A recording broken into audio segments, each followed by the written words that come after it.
Você recebeu uma proposta de trabalho profissional de saúde e você sabe definir qual é a melhor forma de contratação para você? Será que é seletista, autônomo ou servidor público? Qual é a melhor forma de contratação, você sabe? Vem comigo que hoje eu vou te contar.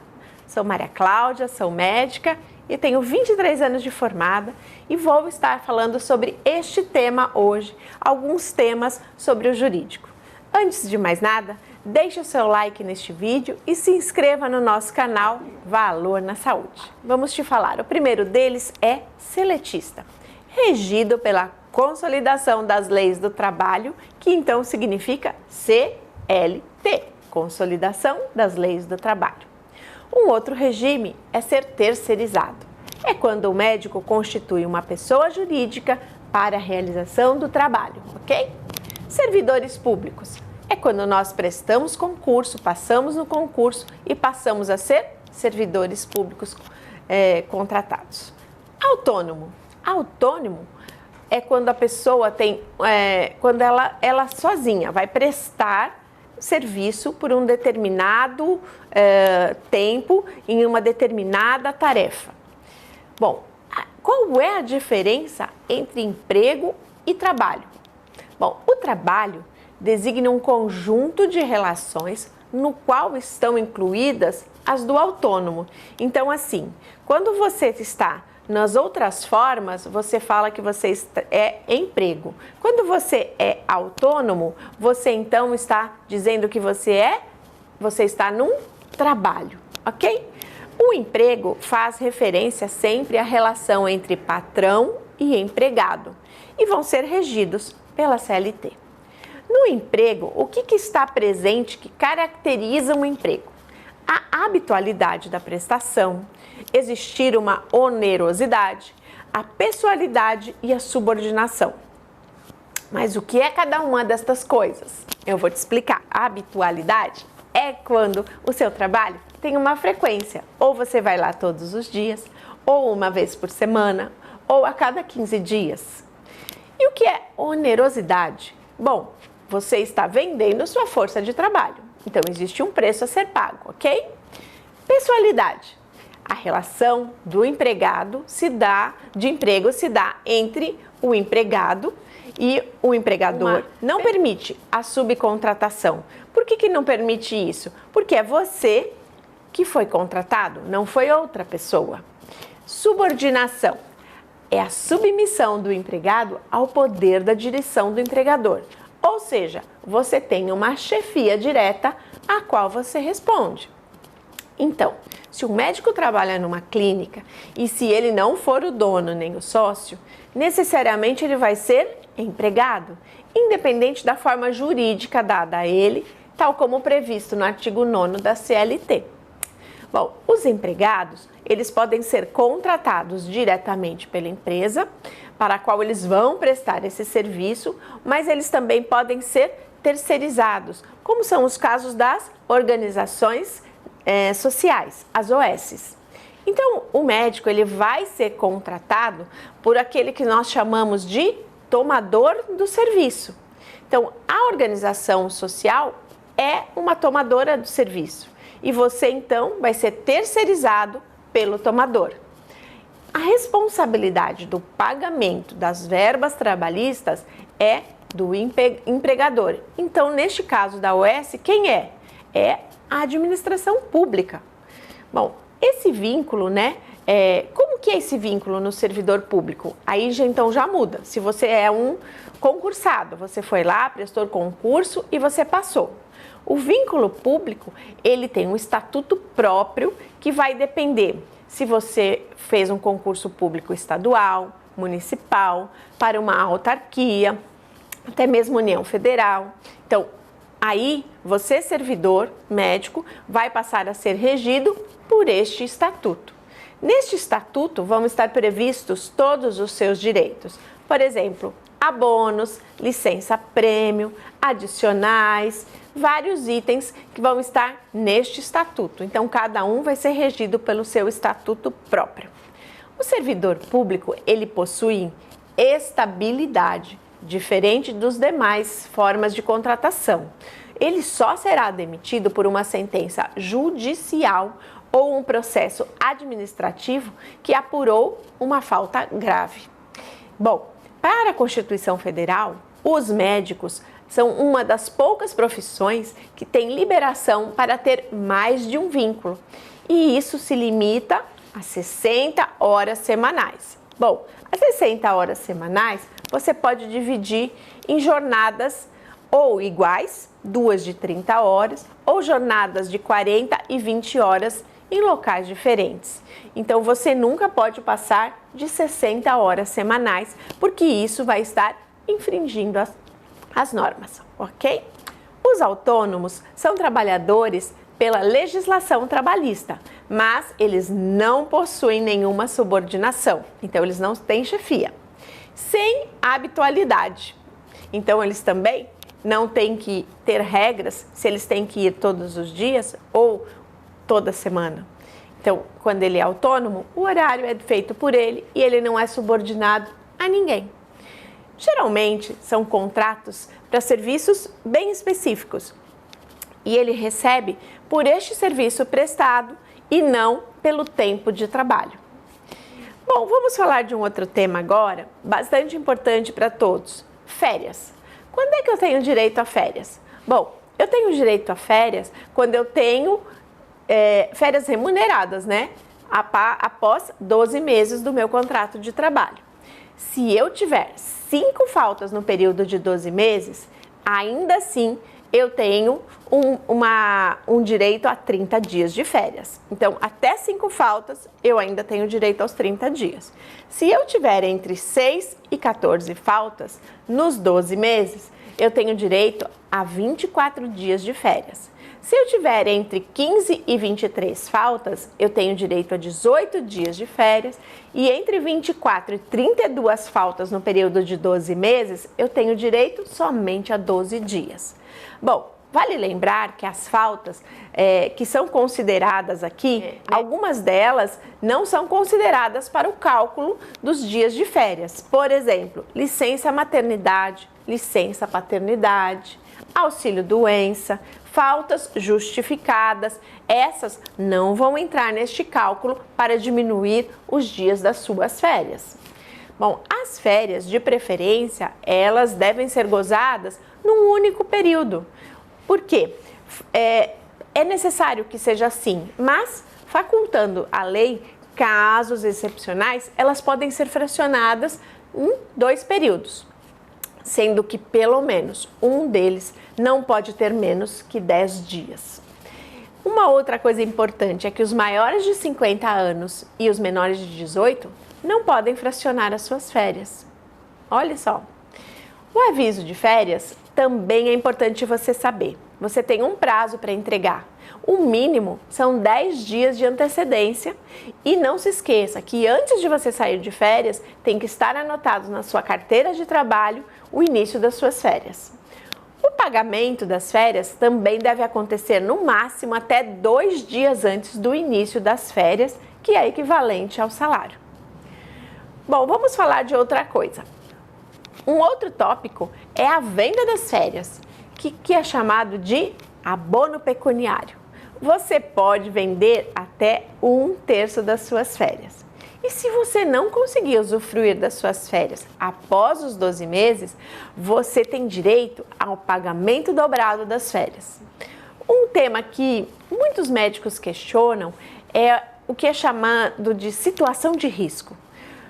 Quando você não tem como garantir condições de trabalho dignas, onde a integridade física de nós profissionais de saúde e não tem como garantir um padrão mínimo de atendimento à população, se isso não for garantido, você está com um risco. Você está nesse momento em que a gente chama aí de situação de risco, né?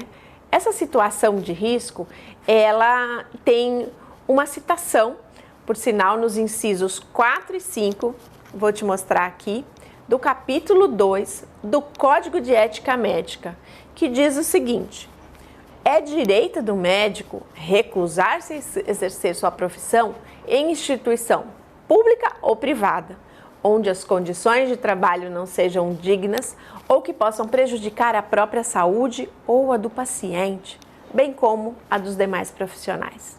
Nesse caso, comunicará imediatamente sua decisão à Comissão de Ética e ao Conselho Regional de Medicina.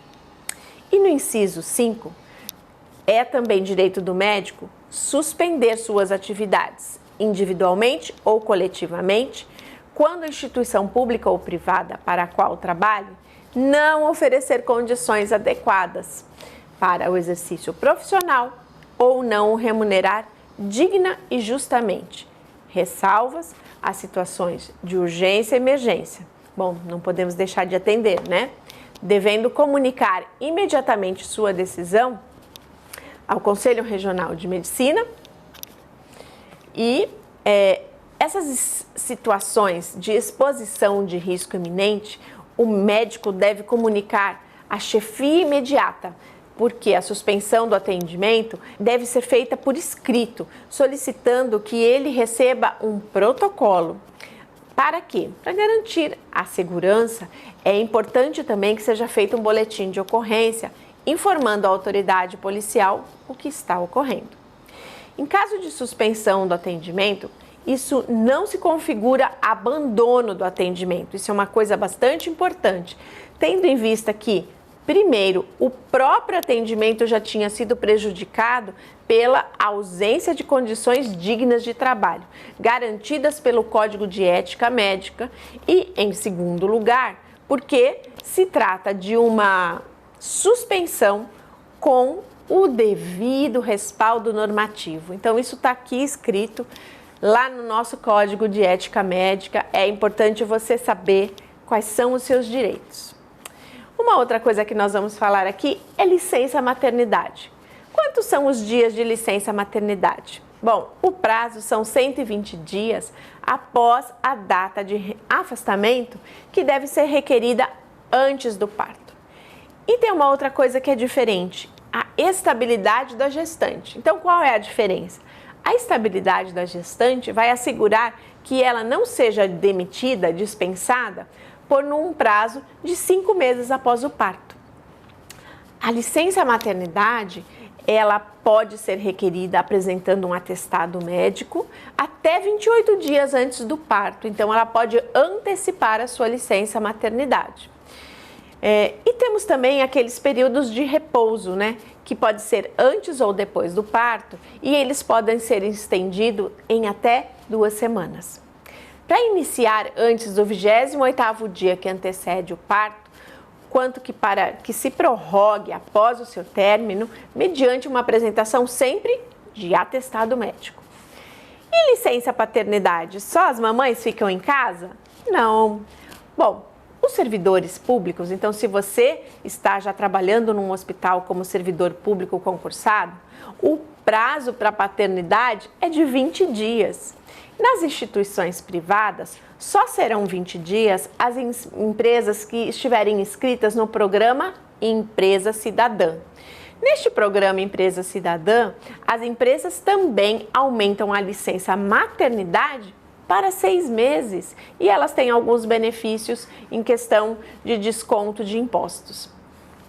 Bom, empresas privadas para a licença paternidade acatam 5 dias através do artigo 10 do ato das disposições constitucionais transitórias.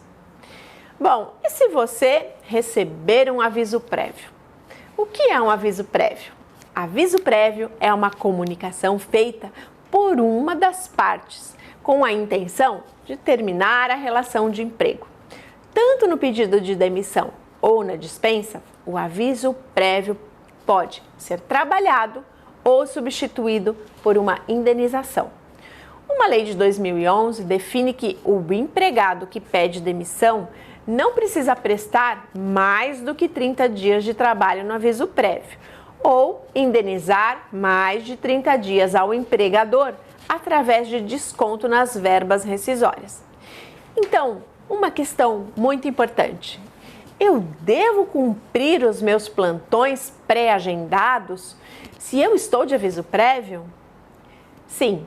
Se você, médico, for dispensado pelo empregador do aviso prévio, você deve solicitar uma cópia do documento onde o hospital se responsabiliza pela cobertura, pelo remanejamento dos seus plantões. Então, você precisa de uma segurança. Se ele disser, você está dispensado e não precisa cumprir aviso, então não esqueça de requerer esse documento. Agora, se você pediu demissão ou se o empregador pede a você que você faça o cumprimento do aviso prévio, os médicos devem cumprir os seus plantões pelo menos 30 dias. Então, no Código de Ética Médica, no capítulo 3, também fala da nossa responsabilidade profissional. E lá no artigo 9 fala o seguinte: é vedado ao médico deixar de comparecer ao plantão em horário pré-estabelecido ou abandoná-lo sem a presença de um substituto, salvo por justo impedimento. E no parágrafo único diz o seguinte: na ausência de um médico plantonista substituto, a direção técnica do estabelecimento de saúde deve providenciar a substituição. Então, lembre-se, você não pode simplesmente abandonar um plantão enquanto não tiver outro colega médico que o substitua. E também não deve esquecer que você tem que avisar a direção técnica que não chegou, que não tem substituto, para que ela ajude a providenciar a substituição. Bom, algumas regras básicas envolvem o plantão médico para assegurar o atendimento dos pacientes, tanto na emergência quanto na urgência. E isso é bem importante. Existem alguns pareceres do Conselho Federal de Medicina e dos conselhos regionais. E aí, num desses, o Clóvis Constantino, que é um diretor corregedor do CREMESP, salienta a importância da presença de um plantonista na instituição de saúde durante todo o período de funcionamento e também a relevância de comunicar a troca e eventuais faltas em plantões. Então, se você for faltar, se você for trocar, você tem que comunicar. A resolução do CREMESP 90/2000, o profissional que for escalado para um plantão de 12 horas a 24 horas tem direito a condições que permitam pausas compensatórias, um conforto para repouso, alimentação, higiene pessoal e necessidades fisiológicas, claro, né? Com um tempo de descanso já pré-determinado, previamente combinado entre o médico e a instituição na qual ele atua. Então, isso é importante você saber que essas coisas precisam estar presentes para que você tenha condições de trabalho adequadas. E se eu for faltar? Bom, o Código de Ética Médica configura como infração o não comparecimento do médico a um plantão sem justificativa. Então, se ele não tiver uma justificativa comprovada e não comparecer ao plantão presencial, ou se ele tiver num plantão de disponibilidade quando ele for solicitado e ele não comparecer. Problemas relacionados à ausência, atrasos ou a erro de cálculo na remuneração, segundo o código, não podem ser justificativas para uma falta no plantão. Caso a falta ocorra um inesperado de última hora, em decorrência de uma doença, um acidente ou qualquer outro imprevisto, o médico deve providenciar um meio de comprovar a sua incapacidade de comparecimento ao plantão e comunicar ao diretor técnico da instituição, sob o risco de configurar o abandono de plantão.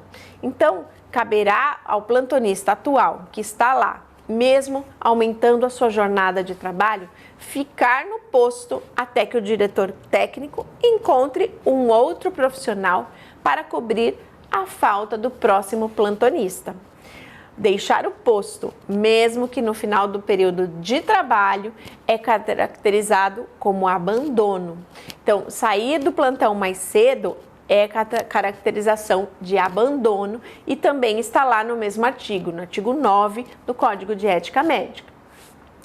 Isso tudo pode implicar no quê? Em penas nos âmbitos civil, criminal e ético. Bom, se for necessário o afastamento do médico temporário de um plantão por qualquer motivo, outro profissional deve ficar encarregado dos atendimentos dos pacientes. Os pacientes dele, é claro, se ele precisou se ausentar, às vezes quando a gente precisa ir votar, alguma coisa que a gente tem que cumprir com essa obrigação, outro profissional se encarrega do atendimento dos seus pacientes, ok? Bom, passagem. A mudança de um médico durante um período escalado para que o plantão ocorra tem que ser entre a mesma hierarquia. Isso é uma coisa importante. Então, um R1 que ele estiver num período de vigília, ele deve ser substituído por outro R1, um R2 por outro R2 e assim por diante. Bom, geralmente a substituição elas ocorrem em blocos, trocando as equipes inteiras de plantonista, que seja às 7 da manhã, à 1 da tarde, às 7 da noite. Ao realizar a passagem, o médico que está deixando o plantão deve comunicar ao novo plantonista tudo o que aconteceu durante o tempo que ele esteve lá, de maneira integral, ressaltando, claro, os casos com maior atenção, os casos mais delicados. Todos os procedimentos executados nos pacientes devem estar documentados aonde? Nos seus respectivos prontuários. Caso queira, o médico também pode registrar algum acontecimento, alguma coisa que foi fora do comum no livro de ocorrências do plantão. Então, todo plantão deve ter. Uma outra coisa, eu posso trocar o período do dia, o plantão, como é que vai ser isso? Eu posso trocar com outras pessoas? Sim, as trocas têm que estar acordadas entre os profissionais, mas em seguida o médico que solicitou a alteração precisa comunicar a sua chefia imediata, né? Por quê? Porque não pode simplesmente trocar e aparecer outro médico lá. Tem que ser uma comunicação por escrito e com antecedência. Não comunicar a troca do plantão ao chefe do setor, seja do pronto-socorro, de uma UTI, é considerado uma quebra hierárquica, cabendo então ao responsável do setor punir esse médico que não informou a troca, a mudança com antecedência. Lembrando, essa hipótese de que a instituição pode ficar sem um profissional plantonista durante o seu funcionamento, não pode acontecer, porque sempre tem que ter um profissional ali. Mesmo que o que estar vai ficar mais um pouco, conseguir outro médico para substituir. Então, o hospital não pode ficar sem plantonista na emergência e na urgência. O que é plantão de disponibilidade? Bom, a prática na qual o médico ele fica escalado de sobreaviso para um período do plantão configura então o plantão de disponibilidade ou à distância. Significa que o profissional ele deve estar à disposição da instituição, caso necessite atender alguma emergência. Então, se ele for chamado, os médicos vão estar na sua casa, vão estar à distância. Se forem chamados, eles têm que vir. Os médicos que se encontram no programa de residência médica não podem exercer esse tipo de plantão, somente plantão presencial, se ele for um residente. E a remuneração? Como que é a remuneração descrito lá pela resolução do CFM para este plantão à distância? De acordo com a resolução do CFM 1834/2008, deve ser acordado previamente entre o médico e a instituição, seja ela pública ou privada. Segundo a resolução 142 de 2006 do CREMESP, o profissional deve ser remunerado com pelo menos 1/3 do valor pago para o plantão presencial. Então, o profissional que está de sobreaviso só é acionado quando um colega plantonista ou algum membro da equipe médica da instituição julgar necessária a sua presença. A gravidade do caso, a urgência e emergência do atendimento precisam ser informados. E não se esqueça, a data e a hora do atendimento do paciente, tem que estar registrado em prontuário que você chamou, quando o plantonista à distância foi acionado, então você precisa registrar, cabendo a ele e o médico plantonista presencial decidirem a quem competirá a responsabilidade pelo atendimento deste caso. Então eles vão ligar e aí vocês vão conversar e vão definir de quem vai ser a responsabilidade pelo atendimento. Qualquer falha eventual no atendimento do paciente que ocorra no período de um plantonista de disponibilidade, ou na ausência do profissional neste chamado, é assumida por ele essa responsabilidade, em conjunto com a instituição. Então aqui é bastante importante você saber que quando você está à distância, você tem a sua ausência no profissional quando você é chamado, tem que ser assumida por você e até pela instituição. Uma outra coisa que sempre me perguntam é qual é a diferença entre diretor clínico, diretor técnico, como é que é isso no CFM? Bom, o diretor técnico, ele é escolhido pela administração da instituição e ele tem como incumbência, além de assegurar as condições adequadas de trabalho e os meios imprescindíveis a uma boa prática médica, supervisionar e coordenar todos os serviços técnicos desenvolvidos no estabelecimento de saúde.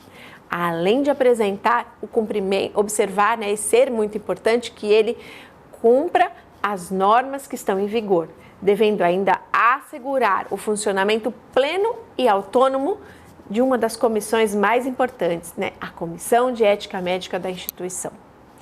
Nos termos do artigo 28 do Decreto 2931/32, a existência do diretor técnico é obrigatória em qualquer organização hospitalar ou assistência médica, sendo ele o principal responsável pelo funcionamento da instituição, nos termos do artigo 11 da Resolução do CFM 997/80. Por outro lado, o diretor clínico deve dirigir e coordenar o corpo clínico, além de supervisionar as atividades de assistência médica, bem como zelar pelo cumprimento das regras estabelecidas aonde? No regimento interno do corpo clínico da instituição, como total autonomia no desempenho de suas funções, razão pela qual o mesmo deve ser eleito por quem? Pelo corpo clínico. Então, cabe ressaltar que mesmo que o médico exerça a função cumulativa da diretoria técnica e clínica, conforme se apresenta na forma da resolução acima, na verdade, ele passa a assumir duas funções distintas, com as atribuições e responsabilidades definidas no âmbito de cada uma delas. Bom, vamos falar um pouquinho sobre atestado médico. Bom, isso é um tema bem importante porque todos nós, quando começamos a trabalhar, precisamos entender como é que a gente faz isso. Bom, na resolução também do CFM 1658 de 2002 e 1851 de 2008, que disciplina toda a emissão de atestados e relatórios médicos, diz o seguinte: a Lei 60545 regulamenta a justificação de falta ao emprego e fins previdenciários para os pacientes. O paciente tem direito ao atestado. O atestado é parte integrante do ato médico e a emissão é um direito inalienável do paciente, sem acréscimos de honorários. Então, é vedado ao médico que ele ateste falsamente uma sanidade ou que ele ateste sem ter feito um exame direto do paciente. Se ele faltar com a verdade, além de responder por prejuízos causados às empresas, ao governo ou a terceiros, ele estará sujeito às penas da lei e ao Código de Ética Médica. Muitos médicos são abordados por pacientes em pleno vigor de saúde e querem fazer o quê? Uso de atestado para justificar faltas ao trabalho ou justificar faltas anteriores. Bom, eu me lembro bem que no início da minha carreira, lá no pronto-socorro, onde a gente atendia muitos pacientes, eu tive um caso assim. um paciente que queria que eu atestasse pelo dia todo. Ele estava lá somente há 2 horas. Imagina se eu atesto que ele estava na instituição o dia todo. E acontece do paciente, antes ou depois, ter atropelado alguém, fugir, acontecer de cometer qualquer outro delito, esse atestado será um álibi para ele. Então, nós precisamos ser muito prudentes. Bom, eu não dei o atestado e eu me lembro o quanto o paciente se exaltou. Mas nós não podemos atestar sem veracidade. Então, eu preciso te dizer, só dê atestado quando realmente você estiver examinado, você estiver ali com o doente naquelas horas, quando ele tiver um motivo de doença, e você deve ser contundente em atestar o que você vê. Se você viu ausência de saúde, ok, ateste. Mas se o paciente estiver ali querendo burlar leis, não faça isso. É importante que você coloque o horário que ele chegou, o horário que ele foi embora. Importante também dizer que a existência do CID, você colocar ou não o CID-10, que é o Código Internacional das Doenças, você precisa ter uma autorização do paciente. Então, não esqueça, para você colocar o CID, né, para você pelo sigilo profissional, você está impedido de colocar. Mas, se o paciente te der uma autorização expressa para isso, se você estiver exercendo uma solicitação do representante legal do paciente, você pode então colocar ali o CID. Se for uma justa causa também, você pode colocar. Então, é importante que você sempre no atestado esteja bastante atento, que o seu nome esteja ali legível. Você pode até, para se precaver, não só usar de rubricas, mas fazer uma assinatura por extenso, uma assinatura que seja mais difícil de acontecer uma cópia. Pode colocar o endereço ou um e-mail da instituição, porque caso ocorra quando qualquer instituição do trabalho pensar num risco de fraude, eles vão ligar na instituição. Isso é uma das coisas que mais acontece. É o primeiro lugar, eles vão tentar um contato com o profissional que deu o atestado. Bom, hoje eu vou ficando por aqui. Se você tiver alguma dúvida, se você tiver algum questionamento, e não se esqueça também de me mandar aí quais são os temas que você gostaria que nós estivéssemos conversando aqui, mande o seu e-mail para valornasaude@gmail.com. Obrigada pela sua presença, até a próxima, te vejo no próximo vídeo, fiquem com Deus.